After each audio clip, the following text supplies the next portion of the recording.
വിവാദങ്ങൾ കൊട്ടിക്കയറുന്നു എന്നുള്ളതാണ് ചോദ്യം. അനാവശ്യമായ വിവാദങ്ങൾ കൊട്ടിക്കയറുന്നു എന്നുള്ളതാണ് എൻ്റെ ടേക്ക് ഈ വിഷയത്തിൽ. മൂന്ന് കാര്യങ്ങൾ. ഒന്ന്, മാത്യു കുഴൽനാടൻ ഇന്ന് പൊട്ടിക്കാൻ വെച്ച ബോംബ് ഒരു ഏറുപടക്കം പോലുമാകാതെ ഒരു നനഞ്ഞ പടക്കമായി ചീറ്റ് ചെയ്ത് ആദ്യത്തത്. രണ്ടാമത്തത്, ഈ നീ പോ മോനെ വിജയ എന്ന് രേവന്ത് റെഡ്ഡി കേരളത്തിലെ മുഖ്യമന്ത്രിയെ ലെറ്റർ പാഡിൽ എഴുതിയതിന് ഡാഷ് മോനെ മറുപടി വരുന്നുണ്ട് എന്ന പിണറായി വിജയൻ്റെ മറുപടി കേട്ട് കഴിയുന്ന മനുഷ്യരോട് കണക്കായിപ്പോയി എന്നുള്ളതാണ് രണ്ടാമത്തെ എൻ്റെ നിലപാട്. മൂന്നാമത്തെ പ്രധാനപ്പെട്ട കാര്യം, ഇന്ന് ഏറ്റവും ഒടുവിൽ ഇത് വയനാട് ദുരന്തബാധിതരായ മനുഷ്യർക്ക് വീട് കയറാനുള്ള അവസരം കൊടുത്തില്ല എന്ന് പറഞ്ഞപ്പോൾ ഇന്ന് അവരുടെ ക്ഷണക്കത്തുമായി മുഖ്യമന്ത്രിയുടെ വീട്ടിലെത്തിയ വയനാട്ടിലെ ദുരന്തബാധിതരും ഒപ്പം ദുരന്തബാധിതർ കോൺഗ്രസിനെതിരെ പരാതി കൊടുത്തതുമാണ് മറ്റൊരു പ്രധാനപ്പെട്ട കാര്യം. ഈ മൂന്ന് കാര്യങ്ങളും വളരെ ചുരുക്കത്തിൽ പറയാം. ആദ്യത്തേത്, മാത്യു കുഴൽനാടൻ ഇന്ന് രാവിലെ അവതരിപ്പിച്ച പ്രസ് ബ്രീഫിംഗ് ഇന്നലെ തന്നെ ഫേസ്ബുക്ക് പോസ്റ്റ് ഇട്ടിരുന്നു. കേരളം ഞെട്ടാൻ പോകുന്നൊരു കാര്യമാണ് ഞാൻ പറയാൻ പോകുന്നത്. ആദ്യം ഞെട്ടി നമ്മൾ, പിന്നീടാണ് ഞെട്ടി മാമ ഇതാണോ എന്നുള്ള കാര്യം കുട്ടിമാമയായിപ്പോയി. ഞെട്ടിമാമ ഞെട്ടാൻ വേണ്ടി കൊണ്ടുവന്നതാണ്, ഒടുവിൽ കുട്ടിമാമയായിപ്പോയി എന്നുള്ളതാണ്. ഈ പ്രിലിമിനറി ഫാക്ട് ചെക്ക് എന്ന് പറയുന്ന ഒരു കാര്യം മാധ്യമപ്രവർത്തകർക്ക് മാത്രമല്ല രാഷ്ട്രീയ പ്രവർത്തകർക്ക് കൂടി ബാധകമായിരുന്നെങ്കിൽ ഇന്ന് കേരളത്തിൽ എത്രത്തോളം ആരോപണങ്ങൾ പൊളിഞ്ഞ് പാളീസാകുമായിരുന്നു.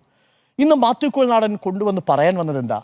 ഈ 2018 പ്രളയം മനുഷ്യനിർമ്മിതമാണ് എന്ന ഔട്ട്ഡേറ്റഡ് ആയിട്ടുള്ളൊരു ആരോപണത്തെ പുതിയ കുപ്പിയിലാക്കിയാണ് കൊണ്ടുവരാൻ ശ്രമിച്ചത്. ഒരു ശബ്ദരേഖ കിട്ടുന്നു, ആ ശബ്ദരേഖ പരിശോധിച്ച് അതിൻ്റെ കൃത്യത പോലും വരുത്താതെ ഇതെന്ന് ആരോട് പറഞ്ഞു, അതായത് അങ്ങേത്തലക്കിൽ നിൽക്കുന്നത് ആരാണെന്ന് പോലും അറിയാതെ ഈ ശബ്ദരേഖ ഇവിടെ കൊണ്ടുവന്ന് പറയുകയാണ്. ഏത് ഫോറത്തിൽ എവിടെ വെച്ച് പറഞ്ഞു എന്നറിയാതെ. അതൊന്ന്. രണ്ട്, ഈ പ്രളയവുമായി ബന്ധപ്പെട്ടുകൊണ്ട് മൂന്ന് പ്രധാനപ്പെട്ട കാര്യങ്ങൾ ഈ നിയമസഭാ സാമാജികൻ എന്നതിൽ അദ്ദേഹത്തിന് തന്നെ അറിയാവുന്നതാണ്. ഒന്ന്, 2025 ഫെബ്രുവരി മാസം 19 തീയതി വന്ന ഹൈക്കോടതി വിധി. എന്തായിരുന്നു ആ ഹൈക്കോടതി വിധി? പ്രളയം മനുഷ്യനിർമ്മിതമാണോ, ഏതെങ്കിലും തരത്തിലുള്ള തയ്യാറെടുപ്പുകൾ ഇല്ലാതെയാണോ സർക്കാർ ഇരിക്കുന്നത് എന്ന ചോദ്യത്തിന് substantial steps have been taken by the state എന്ന് പറഞ്ഞുകൊണ്ടാണ് കേസ് അവസാനിപ്പിക്കുന്നത്. ആര്? കേരള ഹൈക്കോടതി. 2 അംഗ ബെഞ്ചാണ് ഈ സുമോട്ടോ എടുത്ത കേസ് അവസാനിപ്പിക്കുന്നത്.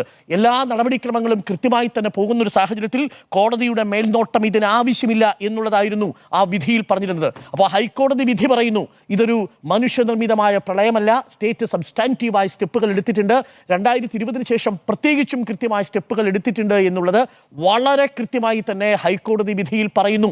അപ്പോൾ ഹൈക്കോടതി വിധി അതൊന്ന് പരിശോധിക്കാമായിരുന്നു മാത്യു കുഴൽനാടന്. രണ്ടാമത്തത്, നിയമസഭയിൽ 30/11/2018 അന്ന് ഹൈബിയുടെ MLA ചോദിച്ച ചോദ്യത്തിന് കെ കൃഷ്ണൻകുട്ടി അന്നത്തെ ജലവിഭവ വകുപ്പ് മന്ത്രി നൽകിയ മറുപടി വളരെ പ്രധാനപ്പെട്ടതായിരുന്നു. അതിലാണ് നേരത്തെ ഞാൻ പറഞ്ഞത്, തോട്ടപ്പള്ളി സ്പിൽവേയിലെ 40 ഷട്ടറുകളും വെള്ളപ്പൊക്കം ഉണ്ടാകുന്നതിന് മുമ്പ് തന്നെ 16/7/2018 പരമാവധി ഉയർത്തിയിട്ടുള്ളതാണ്. ഉയർത്തിയിരുന്ന ഷട്ടർ വീണ്ടും പ്രളയം വരുമ്പോൾ വീണ്ടും ഉയർത്തണമായിരുന്നോ എന്നാണോ മാത്യു കുഴൽനാടൻ പറയുന്നത്? ഷട്ടർ ഉയർത്തി വെച്ചിരിക്കുകയാണെന്നേ. പ്രളയം വരുന്നതിന് മുൻപ് തന്നെ, ഒരു മാസം മുമ്പ് തന്നെ ഈ ഷട്ടർ ഉയർത്തി വെച്ചിരുന്നു എന്ന് നിയമസഭാ രേഖയിലുണ്ട്. എന്നിട്ട് അവിടെ ഒരു ഷട്ടർ ഉയരാത്തത് കൊണ്ട് 15/8/2018 യന്ത്രസഹായത്താൽ പ്രസ്തുത ഷട്ടർ പരമാവധി ഉയർത്തി. കാരണം അതിൻ്റെ ചെയിനിൻ്റെ ഹുക്ക് ഒടിഞ്ഞു പോയത് കാരണം ആ ഷട്ടർ ഉയർത്താൻ കഴിഞ്ഞില്ല. ഇത് നിയമസഭാ രേഖയായി ഇരിക്കുകയാണ് ഇന്നിങ്ങനെ വന്ന് ഒരു പ്രസ്താവന മാത്യു കുഴൽനാടൻ നടത്തിയത്. അതാണ് രണ്ടാമത്തെ പ്രിലിമിനറി ഫാക്ട് ചെക്ക് ചെയ്യാതെ പോയത്. മൂന്നാമത്തത്, IIT Chennai, central water commission ഇവരുടെ എല്ലാം നിർദ്ദേശങ്ങൾ പുറത്തുണ്ട്, അവരുടെ എല്ലാം പഠന റിപ്പോർട്ട് പുറത്തുണ്ട്. ഇത് മനുഷ്യനിർമ്മിതമല്ലെന്നും അന്ന് പ്രളയസമാനം ആയ അനിതര സാധാരണമായ രീതിയിൽ മഴ പെയ്തുവെന്നും, ഇല്ലെങ്കിൽ തന്നെ 1924 പ്രളയം ഉണ്ടായത് ഇവിടുത്തെ ഡാം ഉണ്ടായിട്ടാണല്ലോ. എന്ത് ശുദ്ധ വിവരക്കേടാണ് എന്നുള്ളതാണ്. അത് വയനാട്ടിൽ ഉരുൾപൊട്ടിയത് ഇവിടെ ഡാം ഉണ്ടായിട്ടാണല്ലോ. ചാലിയാറിൽ പുഴയിൽ വെള്ളം കയറിയത് ഇവിടെ ഡാം തുറന്നു വിട്ടിട്ടാണല്ലോ. എത്ര കണക്കുകൾ, നേരത്തെ മാധു പറഞ്ഞ കണക്കുകളെല്ലാം നമ്മുടെ മുന്നിൽ കിടക്കുന്നു. നമ്മളുടെ ജലനിരപ്പ് ഉയർന്നതിന് പിന്നിൽ അന്ന് അസാധാരണ വിധം പെയ്തിറങ്ങിയ മഴയാണ് എന്ന കാര്യത്തിൽ ഒരു സംശയവുമില്ല. അതിനെയാണ് ആ പൊളിഞ്ഞുപോയ ആ വാദത്തെ വീണ്ടും പൊടിതട്ടിയെടുത്ത് കൊണ്ടുവരാനുള്ള നീക്കം പരാജയപ്പെട്ടു പോയി. ഒരിക്കൽ കൂടി മാത്യു കുഴൽനാടൻ്റെ വാദങ്ങൾ ദുർബലമായി എന്നുള്ളതാണ്. പക്ഷേ ഇത് തെരഞ്ഞെടുപ്പിന് തൊട്ട് ദിവസം ഇതൊരു സെൽഫ് ഗോൾ ആയിട്ട് മാറുന്ന സാഹചര്യം പോലും ഉണ്ടായി. കാര്യം ഇപ്പോൾ ജനങ്ങൾ ഓർമ്മിച്ചു തുടങ്ങി പ്രളയ സമാനമായ സാഹചര്യത്തിൽ എങ്ങനെയാണ് സർക്കാർ ഇടപെട്ടത് എന്നൊരു ചർച്ചയ്ക്ക് കൂടി വഴിതെളിക്കുന്നു എന്നുള്ളതാണ്. അതാണ് ആദ്യത്തെ ഭാഗം. അനാവശ്യമായൊരു വിവാദം മാത്യു കുഴൽനാടൻ ഉയർത്തിക്കൊണ്ടുവന്നു, അടിസ്ഥാനമായിട്ടുള്ള ഒരു ഫാക്ട് ചെക്ക് പോലും ചെയ്യാതെ. രണ്ടാമത്തെ പ്രധാനപ്പെട്ട കാര്യം, ഈ രേവന്ത് റെഡ്ഡിയുമായി ബന്ധപ്പെട്ട വിവാദം. ഇവിടെ വന്ന് ഇത്തരം വിവാദങ്ങൾ തുടങ്ങിയത് രേവന്ത് റെഡ്ഡിയാണ്. ഒരു ഫെഡറൽ സംവിധാനത്തിൽ ഭരണഘടനാനുസൃതമായി രണ്ട് മുഖ്യമന്ത്രിമാർ തമ്മിൽ ആശയവിനിമയം നടത്തുന്ന ഒരു മിനിമം പ്രോട്ടോകോൾ മര്യാദയില്ലേ? ആ പ്രോട്ടോകോൾ മര്യാദ ആദ്യം ലംഘിച്ചതാരാ? ആദ്യം ലംഘിച്ചത് രേവന്ത് റെഡ്ഡി തന്നെയാണ്. രേവന്ത് റെഡ്ഡിയെ ഇതിനു മുൻപ് പല സമയങ്ങളിലും വളരെ സൗഹൃദത്തോടു കൂടി ഇന്ത്യ മുന്നണിയുടെ ഭാഗമായി ഇരിക്കുമ്പോഴൊക്കെ മുഖ്യമന്ത്രി പിണറായി വിജയൻ വിശേഷിപ്പിച്ചത് നമ്മൾ കണ്ടിട്ടുണ്ട്. നോക്കൂ, നിങ്ങൾ അന്ധമായ രാഷ്ട്രീയമായിട്ടുള്ള അധികാര ഭ്രാന്ത് മൂത്തുകൊണ്ട് അടിസ്ഥാനമായിട്ടുള്ള പ്രമാണം മറന്നുപോകുന്നു. നിങ്ങൾ BJPക്കെതിരെ കേരളത്തിന് പുറത്തൊരൊറ്റ ശക്തിയായി നിൽക്കുന്ന ഇന്ത്യ മുന്നണിയിലെ കരുത്തരായ രണ്ട് മുഖ്യമന്ത്രിമാരാണ്. ആ രണ്ട് മുഖ്യമന്ത്രിമാരാണ് ഇന്ത്യ മുന്നണിയുടെ ഭാഗമായി നിന്ന് സ്റ്റാലിനോടൊപ്പം കൈകോർത്ത്, മമതയ്ക്കൊപ്പം കൈകോർത്ത് മോദിക്കെതിരെ ദില്ലിയിൽ യുദ്ധം നടത്തേണ്ട മനുഷ്യരാണെന്നുള്ളത് മറന്നുപോകുന്നു. ഇവിടെ വരുമ്പോൾ അന്ധമായ അധികാരത്തിന്റെ രാഷ്ട്രീയ തിമിരം ബാധിച്ച് എന്തും വിളിച്ചു പറയാവുന്ന അവസ്ഥയിലേക്ക് മാറുന്നു. ഇവിടെ എന്താ പറഞ്ഞത്? നീ പോ മോനെ വിജയ എന്നാണ്. ഗുജറാത്ത് ഇതാരാ പറയുന്നതെന്നറിയാമോ?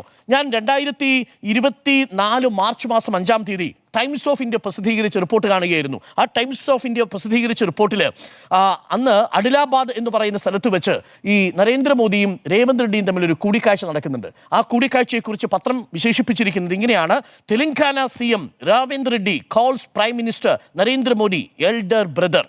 എന്നിട്ട് പറയുന്നു and makes a pitch for Gujarat model. അതായത് നരേന്ദ്രമോദിയെ, രേവന്ത് റെഡ്ഡിയെ സംബന്ധിച്ചിടത്തോളം എൻ്റെ എൽഡർ ബ്രദറാണ്, മൂത്ത സഹോദരനാണ്. നരേന്ദ്രമോദി തൻ്റെ മൂത്ത സഹോദരനാണ് എന്ന് പറയുന്നതിൽ ഒരു മാന്യത അദ്ദേഹം കീപ്പ് ചെയ്യുന്നുണ്ട്. തീരുന്നില്ല, ഗുജറാത്ത് മോഡലാക്കി തെലങ്കാനയെ മാറ്റണമെന്ന് ആഗ്രഹിക്കുന്ന ആളാണ്. അപ്പോഴാണ് നമ്മൾ രേവന്ത് റെഡ്ഡിയുടെ പൊളിറ്റിക്കൽ ഹിസ്റ്ററി പരിശോധിക്കുന്നത്. ആരായിരുന്നു രേവന്ത് റെഡ്ഡി? രേവന്ത് റെഡ്ഡി ABVP പ്രവർത്തകനായിരുന്നു. രേവന്ത് റെഡ്ഡി അടിസ്ഥാനമായി സംഘബോധമുള്ള രാഷ്ട്രീയ പ്രവർത്തകനായിരുന്നു. RSSലായിരുന്നു, ABVPയിലായിരുന്നു. ആ രേവന്ത് റെഡ്ഡി അവിടെ നിന്ന് മാറിയത് നേരെ കോൺഗ്രസിലേക്കല്ല. മാറൂ, ABVPയുടെ സംസ്ഥാന പ്രസിഡന്റ് പദവിയിൽ നിന്ന് മാറി അദ്ദേഹം നേരെ പോകുന്നത് എങ്ങോട്ടാണെന്നറിയാമോ? തെലങ്കാന രാഷ്ട്രസമിതിയിൽ. 1 വർഷം തെലങ്കാന രാഷ്ട്രസമിതിയിൽ നിന്നു TRS. അപ്പൊ രണ്ടാമത്തെ പാർട്ടി മാറി. ആദ്യം സംഘപരിവാർ, RSS, ABVP. അതിനുശേഷം തെലങ്കാന രാഷ്ട്രസമിതി. 1 വർഷം കഴിഞ്ഞ് സ്വതന്ത്രനായി മത്സരിച്ചു. 3ാമത്തെ രാഷ്ട്രീയ വേഷം. 4ാമത് അദ്ദേഹം അവിടെ നിന്നില്ല. എങ്ങോട്ട് പോയി? TDPയിലേക്ക് പോയി. തെലുങ്ക് ദേശം പാർട്ടിയുടെ നിയമസഭാ കക്ഷി നേതാവായി ഈ രേവന്ത് റെഡ്ഡി. അപ്പോൾ എത്ര മാറി സ്മൃതി? 4ാമത്തെ പാർട്ടി മാറി. ആദ്യം RSS, ABVP, അതിനുശേഷം തെലങ്കാന രാഷ്ട്രസമിതി, പിന്നീട് സ്വതന്ത്രൻ, പിന്നീടാണ് തെലുങ്കുദേശം പാർട്ടിയിൽ TDPയിൽ. അവിടെയും നിന്നില്ല. 2017 ആയപ്പോൾ അവിടെ നിന്നും ചാടി എങ്ങോട്ട് വന്നു? കോൺഗ്രസിലേക്ക് വന്നു. ഇങ്ങനെ പാർട്ടികൾ മാറി മാറി ചാടി കയറി ഒടുവിൽ ഇവിടെ മുഖ്യമന്ത്രിയായി തീരുമ്പോൾ നരേന്ദ്രമോദിയെ സംബന്ധിച്ച് വിളിക്കുന്നത് എൻ്റെ ജ്യേഷ്ഠ സഹോദരനാണ് എന്ന മട്ടിൽ കാണുകയും കേരളത്തിൽ വന്ന് നരേന്ദ്രമോദിക്കെതിരെ പടപൊരുതുന്ന സംസ്ഥാനങ്ങളിലെ മുഖ്യമന്ത്രിമാരെ കാണുമ്പോൾ അവിടെ നീ പോ മോനെ വിജയ എന്ന് ലെറ്റർ പാഡിൽ എഴുതുകയും ചെയ്ത രേവന്ത് റെഡ്ഡിയെ കുറിച്ചാണ് ഇന്ന് മുഖ്യമന്ത്രി പറഞ്ഞത് ഡാഷ് മോനെ മറുപടി വരുന്നുണ്ടെന്ന്. ഈ നീ പോ മോനെ വിജയ എന്ന് എഴുതിയപ്പോൾ കുരുപൊട്ടാത്ത, ഒരു ബുദ്ധിമുട്ടും തോന്നാത്ത, ആ പ്രോട്ടോക്കോളിൽ ഒരു ഭാഷയിലും ഒരു ബുദ്ധിമുട്ടും തോന്നാതെ ഇപ്പോൾ കലഹിച്ചുകൊണ്ടിരിക്കുന്നവരോട് കണക്കായിപ്പോയി എന്ന് മാത്രമേ പറയാനുള്ളൂ. നേരത്തെ മാധു പറഞ്ഞൊരു വാചകമുണ്ടല്ലോ, അനുവാദം ആര് തെറ്റിച്ചു തുടങ്ങിയാൽ പിന്നെ അനുവാദം വേണമെന്ന് നിങ്ങൾ ശാഠ്യം പിടിക്കരുത്. ഇത് തുടങ്ങി വെച്ചത് നിങ്ങളാണെങ്കിൽ അവസാനിപ്പിക്കുന്നത് നിങ്ങളാണ്. കുറച്ച് കണക്കുകൾ കൂടി ഇന്നിപ്പോൾ പറഞ്ഞിട്ടുണ്ട്.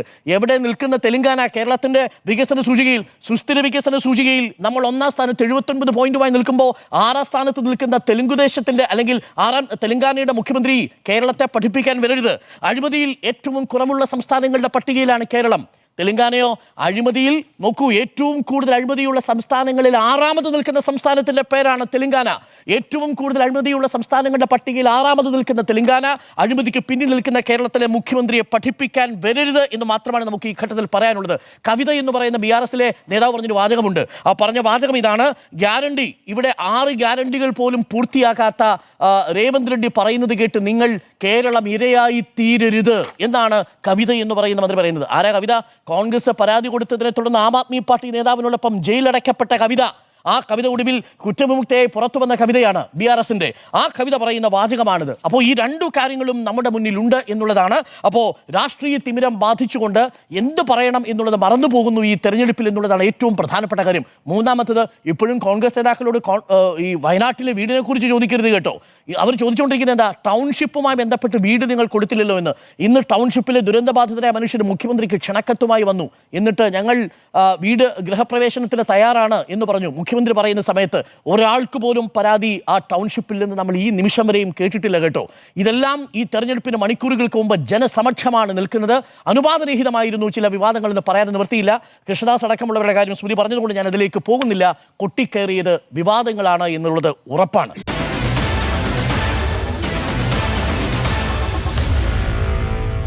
Meet the editors.